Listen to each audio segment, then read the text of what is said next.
Maharashtra today 24 news सत्य परिस्थितीचा सविस्तर आढावा।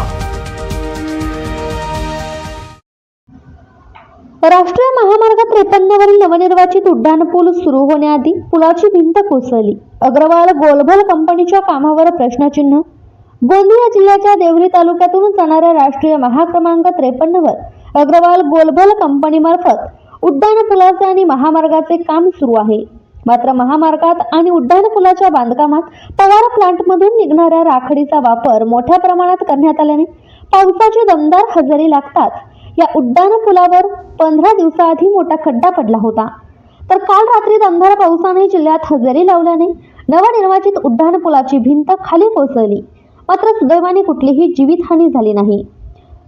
उड्डाणपुला खालून जाणाऱ्या सर्व्हिस रोडवरील वाहन चालकांच्या बोनेटवर भिंतींचे गट्टू कोसळल्याने कार चालकाचे नुकसान झाले आहे। तर गेल्या 15 दिवसात आलेल्या दमदार पावसाने अग्रवाल कंपनीच्या बांधकामाची पोलखोल केली आहे। तर दुसरीकडे मसूलकासा घाटात बांधण्यात आलेला उड्डाणपूल या आठवड्यात सुरू होणार असल्याची माहिती होती। मात्र उड्डाणपुलाची भिंत कोसळल्याने बांधकामावर प्रश्नचिन्ह निर्माण झाल्याने हा पूल कधी सुरू होतो याकडे सर्वांचे लक्ष वेधून आहे। महाराष्ट्र टुडे मराठीसाठी ब्युरो रिपोर्ट अमरदीप बडगे, गोंदिया। आजच महाराष्ट्र टुडे 24 न्यूजला सबस्क्राईब करा आणि सत्य परिस्थितीचा सविस्तर आढावा पहा।